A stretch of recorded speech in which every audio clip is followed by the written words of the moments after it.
Оказалось, что у подполковника Алихана Калиматова впереди долгая и интересная жизнь, полная больших планов и ожиданий. В большой семье он был 7-м ребенком, и потому со стороны братьев и сестер на правах младшего он всегда чувствовал к себе особое внимание и любовь. Он был достаточно хороший, достаточно такой, иногда непредсказуемый был такой, парень такой. Он не был одинарный такой.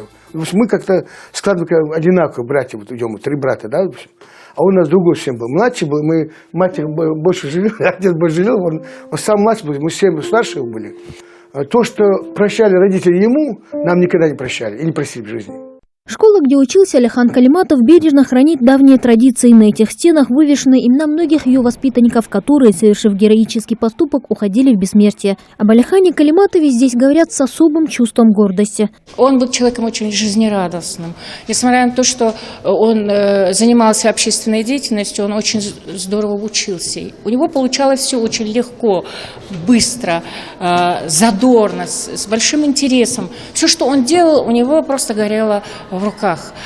И я горда тем, что когда-то по данным коридорам ходил Герой России, наш ученик, выпускник Калиматов Алихан Макшарипович. Эта школа носит имя Героя России Алихана Калиматова. В холле на самом видном месте красуется мемориальная плита с изображением погибшего подполковника. Тем самым вновь и вновь напоминаю учащимся, на кого стоит равняться и с кого следует брать пример. Биографию выдающегося выпускника этой школы здесь знают все от мала до велика. На открытых уроках преподаватели неустанно рассказывают новому поколению школьников о том, где родился и вырос Алихан Калиматов. Он пришел учиться в нашу школу в 1976 году и окончил ее в 1986 году.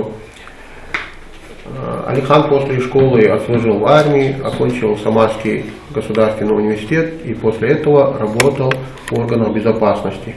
Безусловно, воспитание детей на примере реального героя дает свои плоды. Учащиеся еще в юном возрасте прекрасно осознают, каких высот добился Алихан Калиматов, еще будучи в их возрасте, и какую цель им предстоит поставить перед собой, чтобы пойти по стопам защитника Отечества. Меня очень впечатлили подвиги Калиматова Алихана Макшариповича. Он стал ярким примером для меня и моих сверстников. Я очень горжусь тем, что он учился в нашей школе. В будущем я хочу пойти по его стопам, поступить в военное училище и защищать честь нашей Родины. Через год после окончания школы Алихан ушел в армию. Вдали от дома он ни на секунду не забывал своих родных. С 2000 года Алихан сотрудник управления ФСБ по Самарской области. Не раз участвовал в проведении контртеррористических операций на Северном Кавказе. Практически это вся его жизнь и вся его работа. Это не одномоментный какой-то случай. Но все обстоятельства, связанные с этим, они пока еще не подлежат разглашению, и материалы стоят под грифом «секрет».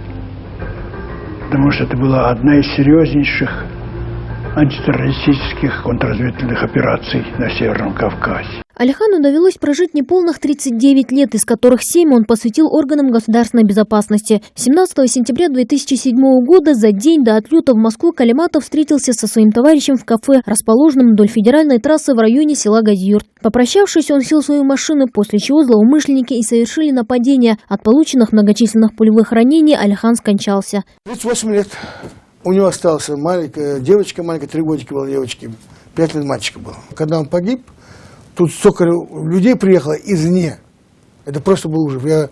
Который он помогал, или как бы его сослуживцы были особенно, знаешь, до сих пор с Магадана даже прилетели сюда, от его друзья. С Магадана прилетели, с Москвы прилетели. Не было страха какого-то. Вот он считал, что он правым делом занимается, и ничего с ним не случится. Он готов был умереть за Родину, за Россию. Он не боялся смерти. Это его и погубило, мне кажется. Потому что ни охраны, ничего.